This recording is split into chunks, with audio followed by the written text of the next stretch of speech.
Evening everybody, প্রত্যেককে শুভ সন্ধ্যা। Welcome to preparation with এবিসির আরেকটা tutorial ভিডিওতে তোমাদের স্বাগত জানাই। আমি অর্ধেন্দু। আমাদের আজকের যে বিষয়বস্তু সেটা হচ্ছে নাম্বার সিস্টেমের খুব ইম্পর্টেন্ট একটা টপিক, যেটা হচ্ছে ভগ্নাংশ। তো এই ভগ্নাংশ বিভিন্ন ধরনের কম্পিটিটিভ এক্সামে তোমাদের কিন্তু পরীক্ষাতে কম্পিটিটিভ এক্সামের পরীক্ষাগুলোতে আসে এবং এখান থেকে খুব সহজেই তোমরা কিন্তু কোশ্চেনগুলো করতে পারবে। তাই এই কয়েকটা ক্লাস, এবার থেকে যে কয়েকটা ক্লাস তোমরা দেখতে পাবে, সেই কয়েকটা ক্লাসের মধ্যেই তোমরা কিন্তু পুরো কনসেপ্টটাকে ক্লিয়ার করতে পারবে। তুমি যদি চ্যানেলে নতুন হও, এখনো চ্যানেলটাকে সাবস্ক্রাইব না করে থাকো, তাহলে অবশ্যই চ্যানেলটাকে সাবস্ক্রাইব করে নিয়মিতভাবে আমাদের ক্লাসগুলো কিন্তু দেখতে থাকবে। তো চলো সময় না নষ্ট করে চলে আসছি আজকের আমাদের টপিকে। আমাদের আজকের যে বিষয়বস্তু টপিকটা সেটা হচ্ছে ভগ্নাংশ, তাই না? তো এই যে ভগ্নাংশের প্রথমে যে জায়গাটাতে আমরা বলবো সেটা হচ্ছে এই ভগ্নাংশটা এসেছে কোথার থেকে। তো এটা হচ্ছে, দেখো, আমরা যদি ভগ্নাংশের আদিটাকে দেখি, এটা একটু তোমাদের কনসেপ্টটা জানা দরকার আছে, তাই এটা জানিয়ে দিচ্ছি। সেটা হচ্ছে বাস্তব সংখ্যা, রিয়েল নাম্বার। এই রিয়েল নাম্বার হচ্ছে সংখ্যার একটা ভাগ। সেই রিয়েল নাম্বারকে দু ভাগে ভাগ করা যায়, একটা হচ্ছে পূর্ণ সংখ্যা। এখান থেকে তোমরা কিন্তু সবকিছু বুঝতে পারবে, কারণ এটা হচ্ছে ভগ্নাংশের আমাদের টপিকটা। আর একটা হচ্ছে ভগ্নাংশ। পূর্ণ সংখ্যা মানে যে কোনো ধরনের পূর্ণ, খণ্ড নয় এরকম সংখ্যা। যেটা খণ্ড সেটা হচ্ছে ভগ্নাংশ। যেটা পূর্ণ সংখ্যা 5, 7, 5000, 25000, 24000, এগুলো সবগুলোই হচ্ছে পূর্ণ সংখ্যার উদাহরণ। বুঝতে পারলে? অন্যদিকে ভগ্নাংশের দেখো তোমরা কিন্তু যে রূপটা দেখেছো সেটা হচ্ছে এরকম, যেমন 2-এর 5, যেমন দেখেছো 5-এর 11। এই যে এগুলো হচ্ছে ভগ্নাংশের অন্তর্গত, তাই না? আবার এরকম ভগ্নাংশ হয় যেমন 5.275, এটাও কিন্তু ভগ্নাংশের অন্তর্ভুক্ত।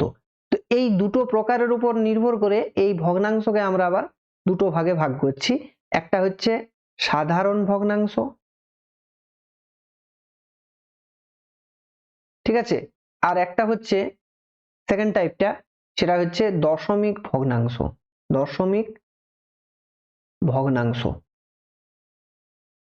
বুঝতে পারছো?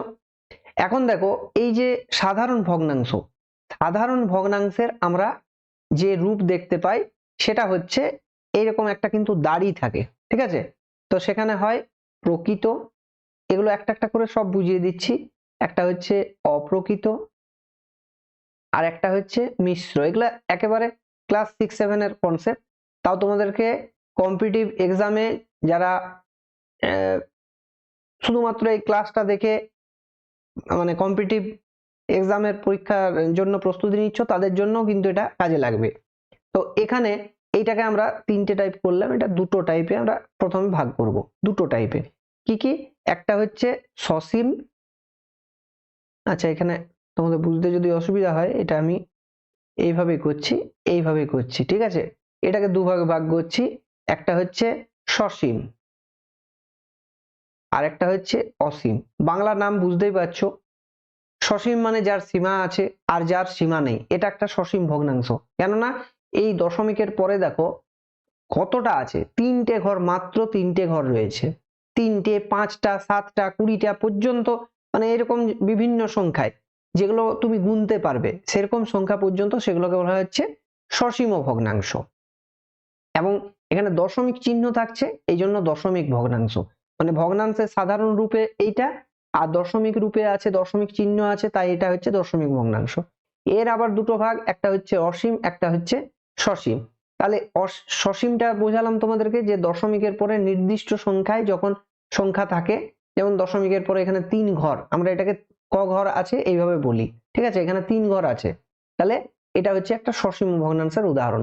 অন্যদিকে যদি আমরা বলি যে ধরো তোমাকে আমি বললাম 10কে তুমি ভাই 3 দিয়ে ভাগ করো, তাহলে দেখো ক্যালকুলেটর টিপলে এখনই তুমি যেটা পাবে 3.33333, ঠিক আছে? এরকম করে আসতেই থাকবে। মানে অনেক দেখবে অনেকগুলো সংখ্যা আছে এবং এটার কোনো রিপিটেশন হচ্ছে না, মানে একই সংখ্যা রিপিটেশন হচ্ছে, কোনো পরিবর্তন হচ্ছে না। ঠিক আছে, তো এই টাইপের ভগ্নাংশটাকে বলা হচ্ছে অসীম ভগ্নাংশ। ঠিক আছে, এটা ক্যালকুলেটর টিপলে এক্ষুনি তুমি দেখতে পাবে। আর এখানে আরেকটা জিনিস যেটা রয়েছে সেটা হচ্ছে এই সসীম ভগ্নাংশে কিন্তু আমরা আর বিস্তারিত কিছু পাবো না। এবারে যেটা আমরা পাচ্ছি সেটা হচ্ছে শুধুমাত্র ভাগ, বলতে গেলে অসীম ভগ্নাংশের এখানে আমরা ভাগ পাবো। কি কি ভাগ পাবো? একটা হচ্ছে অনাবৃত, অনাবৃত্ত, আর একটা হচ্ছে আবৃত্ত। ঠিক আছে, এগুলো ইংলিশ নামগুলো মনে রাখা এগুলো সহজ হবে। সেটা হচ্ছে একটা হচ্ছে রেকারিং, একটা নন রেকারিং, নন টার্মিনেটিং, নন রেকারিং। তো এই অনাবৃত্ত মানে কি?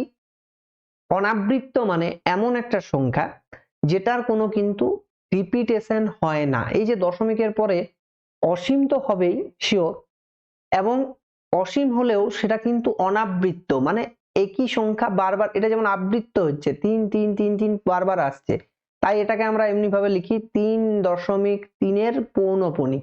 এইভাবে মাথায় আরেকটা ডট, বা অনেক সময় এটাকেই আমরা 3.3 বার দিয়ে প্রকাশ করে থাকি। ঠিক আছে, কিন্তু এইটা হচ্ছে তোমার আবৃত্ত দশমিকের উদাহরণ। ঠিক আছে, তাহলে অনাবৃত্ত দশমিক কোনগুলো? অনাবৃত্ত দশমিকের ক্ষেত্রে কিন্তু কোনো নির্দিষ্ট সীমারেখা শেষ তো নেই, এটা ঠিক, কিন্তু কোনো সীমারেখার পরে তার কিন্তু কোনো রিপিটেশন হয় না।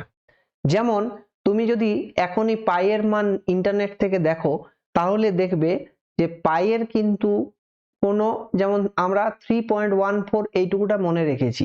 ঠিক আছে, কিন্তু এর পরে প্রচুর প্রচুর পরিমাণ সংখ্যা, আমি যেমন এখানে ধরে নাও যদি 10টা পর্যন্ত বলি, যে পাইয়ের ভ্যালুটা আমাকে 10টা পর্যন্ত দেওয়া হোক, তাহলে পাই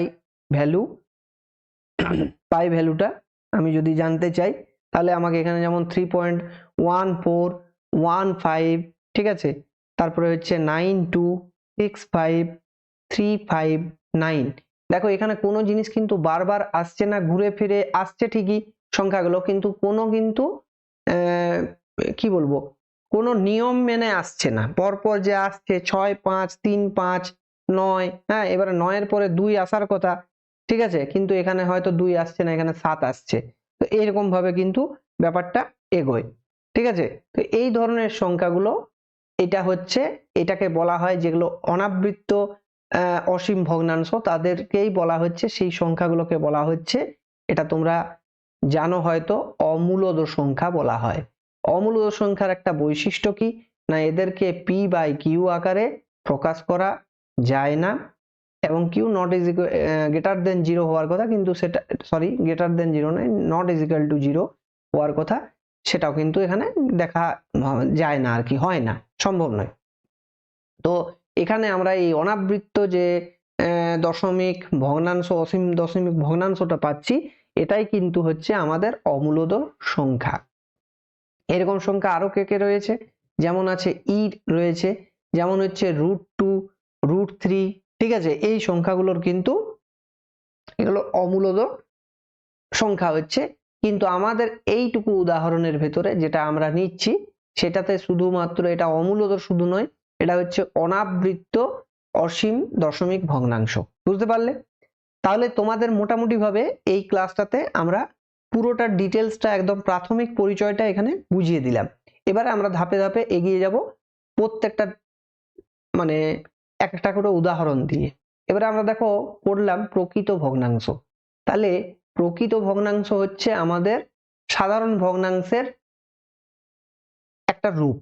প্রকৃত ভগ্নাংশ মানে এই যে আমরা লব বাই হর আকারে প্রকাশ করি, উপরেরটাকে বলা হয় লব, নিচেরটাকে বলা হয় হর।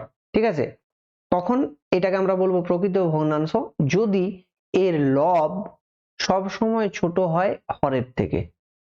ঠিক আছে, লবটা যদি হরের থেকে ছোট হয় তাহলে এরকম বলা যাবে। যেমন দেখো 3/5, যেমন 2/5, যেমন 4/9, যেমন 9/11, 13/16। এই যে সংখ্যাগুলো দেখছো, এরা দেখো কাটাকুটি যাচ্ছে না, উপর নিচে কাটাকুটি যায়। ঠিক আছে, তো এখানে কিন্তু কোনো কাটাকুটি যাবে না, প্রথম কথা, মানে একটা লব নির্দিষ্ট, একটা নির্দিষ্ট হর আছে, প্রথম কথা। সেকেন্ড কথা হচ্ছে কি না, এদের লবটা মানে উপরের যে সংখ্যাটা সেটা কিন্তু নিচের সংখ্যাটার থেকে ছোট।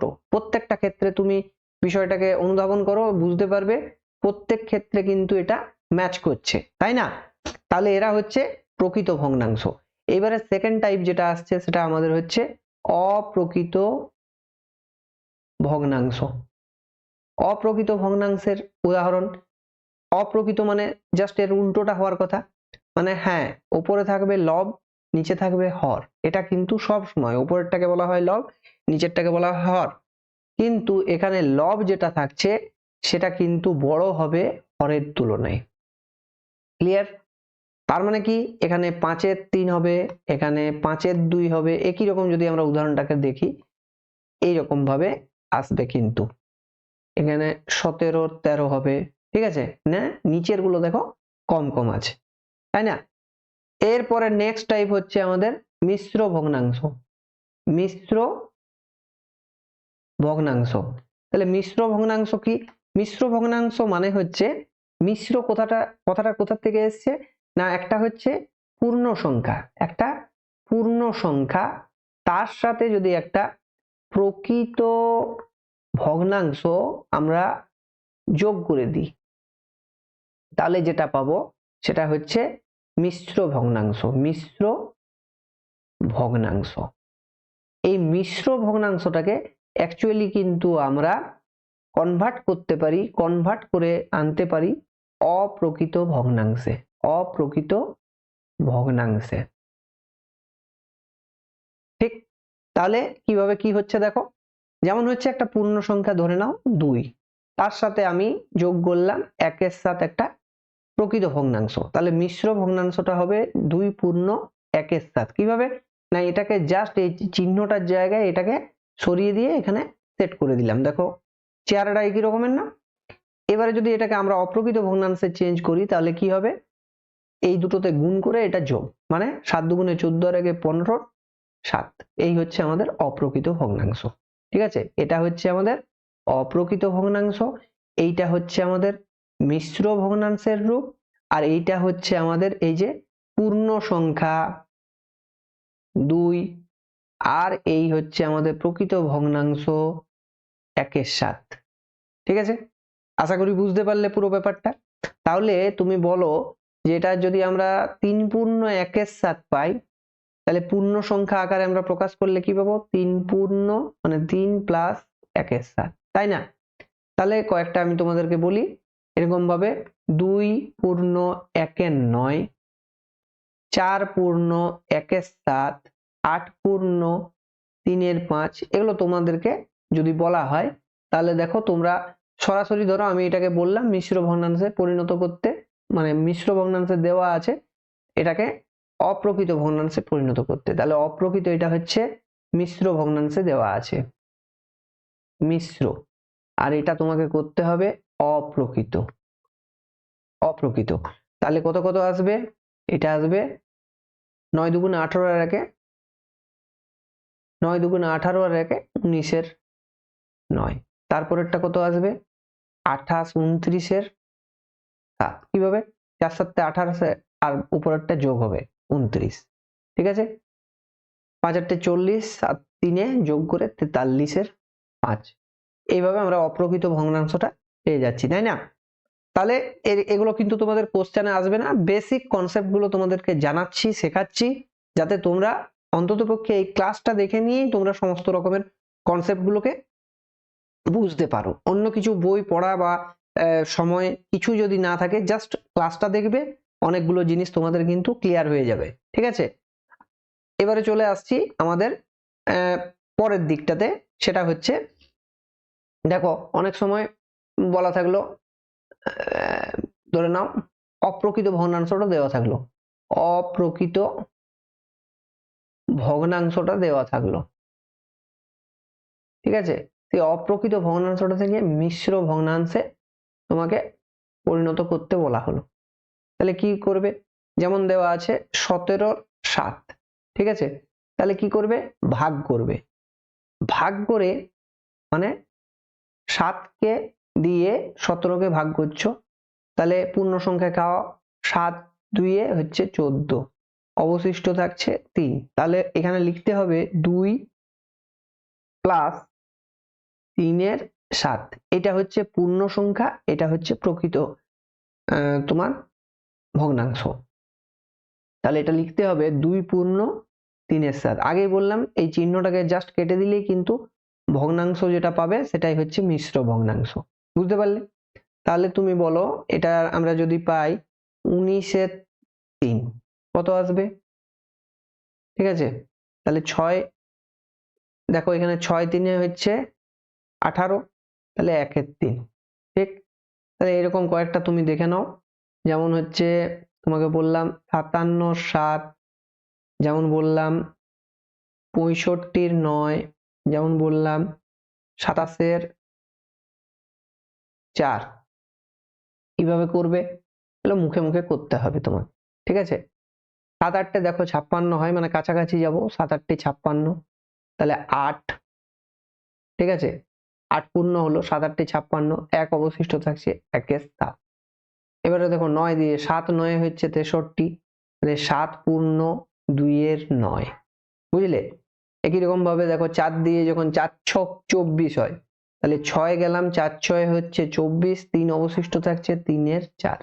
এইভাবে কিন্তু তোমরা খুব সহজে করতে পারবে। জাস্ট এগুলো কিন্তু তোমাদের করানোর বা ক্লাসে আলোচনা করার নয়, জাস্ট তোমাকে কনসেপ্ট গুলোকে একবার মনে করিয়ে দিচ্ছি রিকলিং এর জন্য জাস্ট। ঠিক আছে, তোমাদের যেটা খুব ইম্পর্টেন্ট সেটা হচ্ছে আবৃত্ত দশমিক। ঠিক আছে, আবৃত্ত দশমিককে আমাদেরকে করতে হবে সাধারণ দশমিক ভগ্নাংশ। ঠিক, ঠিক আছে, সাধারণ দশমিক ভগ্নাংশ। বাইরে ভীষণ ঠান্ডা, আর ঠান্ডাতে আমাদের এলাকাতে প্রচুর শেয়াল ডাকে, তো সেই এলাকার আওয়াজ তোমরা শুনতেই পাচ্ছ ব্যাকগ্রাউন্ডে হয়তো। ঠিক আছে, এক্সট্রিমলি সরি এটার জন্য, কারণ আমার কিছু করার নেই, প্রাকৃতিক বিষয়। এবারে দেখো আমি প্রাকৃতিক বিষয়ে অনেক সময় তোমাদের কাছে মানে বাধ্য হয়েছি বলতে। এর আগে আমাদের বৃষ্টির জন্য আমি যে বাড়িতে আগে ছিলাম সেখানে বেশ কয়েকটা প্রবলেম ছিল, সেই বাড়িটা আমি ছেড়ে দিয়েছি, আমি নতুন জায়গায় শিফট করেছি। তো এই জন্য অনেকটা দিন আমাদের অনেক ক্লাস বন্ধ হয়ে গেছিল। তো যাই হোক, এবারে আমরা রেগুলার দেওয়ার মানে ক্লাসগুলো রেগুলার করার চেষ্টা করছি। তোমরা কিন্তু নিয়মিতভাবে ক্লাসগুলো অবশ্যই দেখতে থাকবে। দেখো এরকম যদি থাকে যে ধরো দেওয়া আছে 0.35, এটা হচ্ছে পূর্ণপণিকটার চিহ্নটা এরকম থাকে অথবা বার থাকে, আগেই বললাম। তাহলে এটা আছে আবৃত্ত দশমিক ভগ্নাংশে আছে।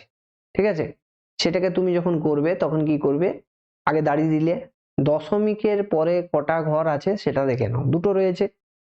তাহলে তারপরে তুমি দেখবে দুটো পরেটা দেখবে, আগে দেখবে যে দশমিক চিহ্নের পরে কটা সংখ্যার মাথায় পৌনঃপুনিক আছে। হতে পারে দুটো, যদি থাকে তাহলে দুটো থাকবে, না হলে একটা থাকবে। এখানে দেখো একটা সংখ্যার উপর রয়েছে, তাহলে ততগুলো 9 লিখবে। এখানে আমার একটার উপরে আছে, ওই জন্য একটা 9 লিখলাম। বুঝতে পারলে? এরপরে তোমাকে লক্ষ্য করতে হবে যে দশমিকের পরে এমন কটা সংখ্যা রয়েছে, এমন কটা সংখ্যা রয়েছে যেটা মানে কি বলবো, এমন কটা সংখ্যা রয়েছে যে সংখ্যাগুলো এর মধ্যে হয়তো কোনোটাতে পৌনঃপুনিক আছে, কোনোটাতে নেই।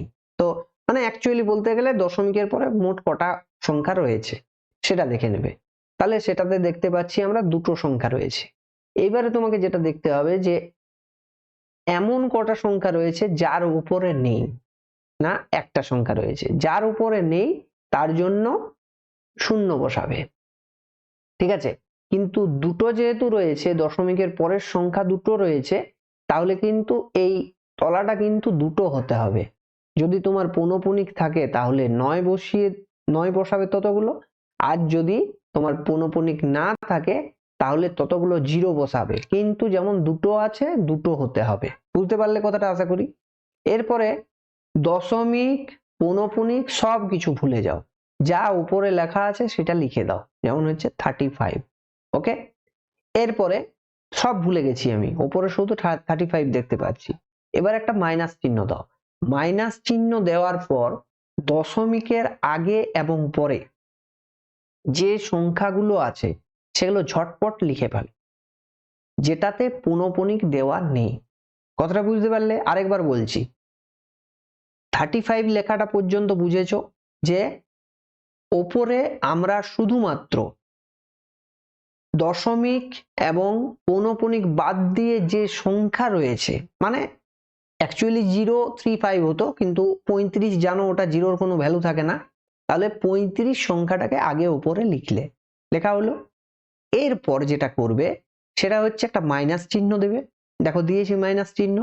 মাইনাস চিহ্নটা দেওয়ার পর তোমাকে দেখতে হবে যে দশমিকের পরে এমন কোন সংখ্যা, দশমিকের আগে এবং পরে দুদিকটাই দেখতে হবে, দশমিকের আগে এবং পরে এমন কোন সংখ্যা রয়েছে যেটাতে পৌনঃপুনিক নেই। এখানে কিন্তু পৌনঃপুনিক থাকবে না। আমার কথাটার ভেতরে কিছুটা কন্ট্রাভার্সি থাকছে, যে এখানের সংখ্যাটাতে কিন্তু পৌনঃপুনিক কখনোই থাকে না, শুধু থাকে এটাতে। এটা থাকলে থাকতেও পারতো, ঠিক আছে, কিন্তু আগে সংখ্যাটা 1 হলে তখন তুমি লিখতে 13। বুঝতে পারলে? এখানে যেহেতু আছে 03, তাহলে তুমি লিখবে এখানে 3। বুঝতে পারলে? অর্থাৎ দশমিকের পরের যে সংখ্যাটা তুমি দেখতে পাচ্ছ সেই সংখ্যাটাকে এখানে লিখলে, যার মাথায় পৌনঃপুনিক নেই।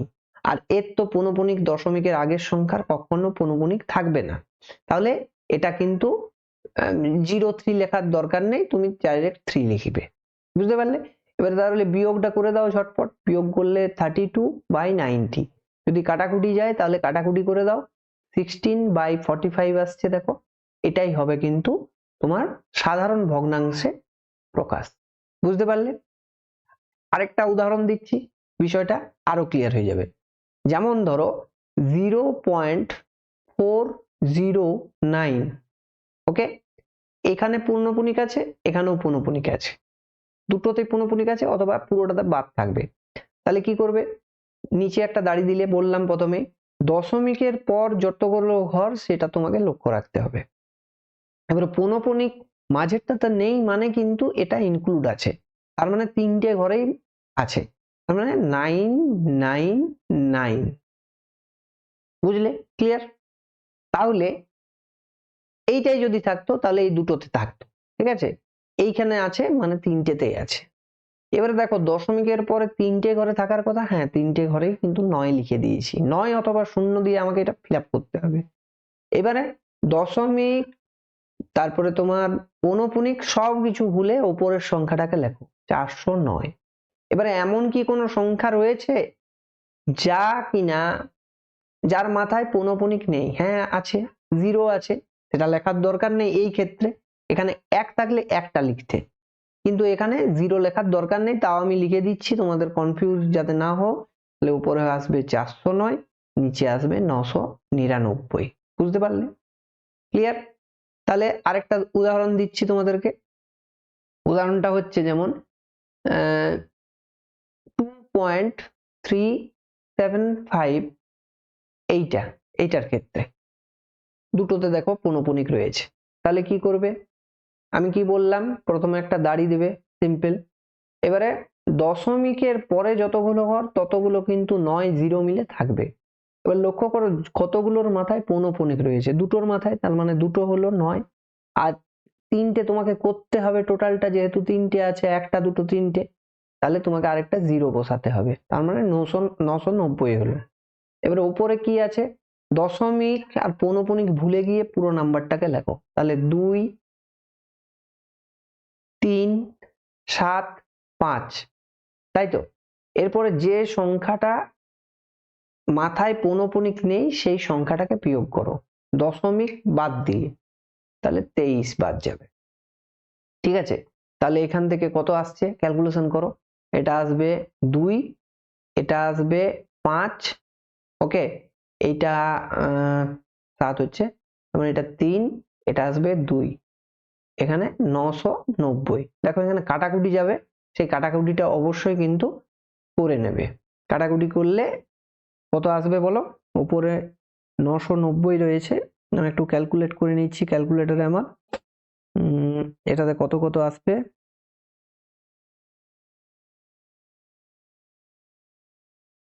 এর অর্ধেক করে দাও। 990 এর অর্ধেকটা হবে 495 না? 495 হচ্ছে, আর উপরটা আসবে কত? 2352টা 1176। 1176, দেখো আর কাটাকুটি সম্ভবত যাবে না, তাহলে এটাই হবে অ্যান্সার 1176/495।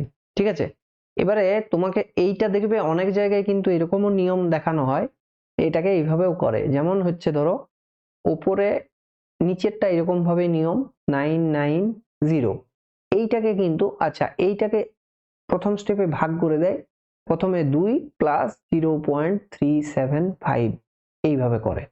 তাহলে সেখানে তোমার থাকবে 2 প্লাস, ওকে 2 প্লাস, এরপরে কত থাকবে? 2 প্লাস এটা থাকবে এইটুকুটার নিচ্ছে, তার মানে 990 হবে। এটা হবে 375 মাইনাস 3, তার মানে কত হচ্ছে? 2 প্লাস এটা থাকছে 300,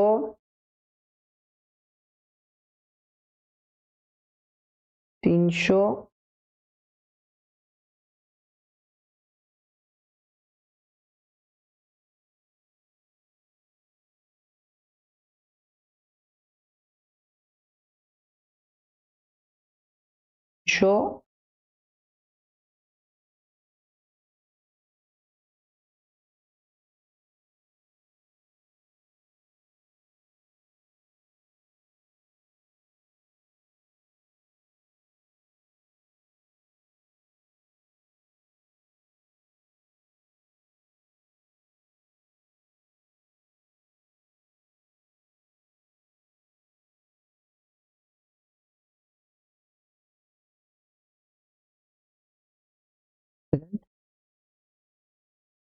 372/990, তাই তো? এটাই হচ্ছে। তাহলে বলো উপরে কত আসছে? 990 ইন্টু 2, 1980 প্লাস 372, মানে 2352/990। ঠিক, দেখো কাটাকুটি করে একই জায়গায় আমরা পৌঁছাচ্ছি 1176/495। তো যার যেটা পছন্দ তোমরা করতে পারো, হয় এটা করবে না হয় এটা করবে। ঠিক আছে, এটা দুটো পদ্ধতি করা যাবে, এটা মেথড 1, এটা মেথড 2। মেথডটা যদি না বুঝতে পেরেছো আমি পরের পাতাতে আরেকবার করে দেখিয়ে দিচ্ছি। যেমন মেথড 1টা কি? মেথড 1 বলছে, যেমন ধরো হচ্ছে 2.375, একই কোশ্চেন হয়ে গেল তাই না, একটু চেঞ্জ করে দিই, 4153। ওকে, তাহলে এখানে হচ্ছে তোমার এইটার উপর পৌনঃপুনিক আর এইটার উপর পৌনঃপুনিক আছে চিহ্নটা। তাহলে কত করতে বলছি আমি ডাইরেক্ট, এখানে দশমিকের পরে 4 ঘর হবে, মানে 9 তিনটের উপরে আছে, আগেরটা মাঝেরটা যদি না থাকে তাহলে কি বললাম পুরোটাতেই ধরা হবে, মানে 1 5 3 তিনটের উপরে আছে, মানে 3টে 9 আর টোটাল 4টা। বুঝতে পারলে? এরপরে তোমাকে কি করতে হবে, ওপরে পুরো যে সংখ্যাটা রয়েছে দশমিক পৌনঃপুনিক সবকিছু বাদ দিয়ে সেটা লেখো। এবারে যে সংখ্যার উপরে পৌনঃপুনিক চিহ্ন নেই সেরকম সংখ্যাটাকে বিয়োগ করে দাও দশমিক সংখ্যা বাদ দিয়ে। তাহলে কত পাচ্ছ দেখো, নিচে পাচ্ছ 9990, উপরে পাচ্ছ 4, এটা হচ্ছে একটু বিয়োগটা করে নাও, 24153 মাইনাস 24, তাহলে হচ্ছে 24129, এটা এরকম পাচ্ছ ভ্যালুটা, তাই তো? এবার মেথড 2 বলছে যে না, এরকম ভাবে আমরা না করে 2.4153, এই যে মাথায় পৌনঃপুনিক আছে এটাকে আমরা এইভাবে ভাঙবো আগে। 2 প্লাস 0.4153 এইভাবে ব্রেক করে দিলাম, বুঝতে পারলে? এবারে এইটুকুটার আমরা করব, ধরে নাও। তাহলে 2 থেকে গেল এজ ইট ইজ, এইখানে কি আসবে 9990, তাই তো? আর উপরটা কি আসবে 4153 মাইনাস 4, তাহলে কি পড়ে থাকছে বলো? 2 প্লাস এটা থাকছে 4, 1 7 4 হচ্ছে 13, 7 5 12, তার মানে হচ্ছে 7 4 4 1 4 7, তাই তো? বাই 9990।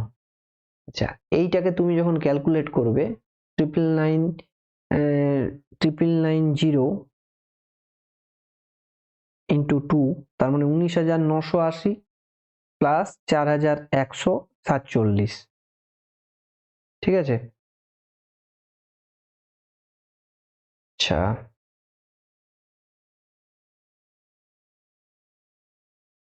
আচ্ছা এখানে আমি 9 4 ঠিক করা আছে তো, এখানে 24,153 মাইনাস 24, হ্যাঁ ঠিক আছে। এবারে এখানে দেখো 4153 4153 মাইনাস 4, ঠিক আছে? এটা 9 হতো, তাই না? 9 হবে। তাহলে দেখো এখানে যখন আমরা যোগ করছি তখন পাচ্ছি 24,129 বাই 9990। দেখো অ্যান্সার দুটোতেই কিন্তু সেম আসছে, তাই না? আসতে বাধ্য। এই দুটো পদ্ধতির যে কোনো একটা পদ্ধতি তোমরা কিন্তু ইউজ করতে পারো। তো এই হচ্ছে আমাদের একদম বেসিক টাইপের একটা দুটো টাইপ দেখিয়ে দিলাম, যেগুলো তোমাদের পরীক্ষাতে আসতে পারে। এবারে এর থেকে আরো কি ধরনের বিস্তৃত অঙ্ক তোমাদের আসবে সেগুলো আলোচনা করা হবে আমাদের নেক্সট ক্লাসে। ক্লাসটা যদি এনজয় করেছো তাহলে অবশ্যই লাইক দিয়ে সঙ্গে থাকবে, বন্ধুদেরকে শেয়ার করার মাধ্যমে, এবং নিয়মিতভাবে আমাদের ক্লাসগুলো দেখতে থাকবে। আজকের ক্লাস এই পর্যন্তই, দেখা হবে নেক্সট ক্লাসে। ততক্ষণ তোমরা প্রিপারেশন নিতে থাকো। জয় হিন্দ, বন্দে মাতরম।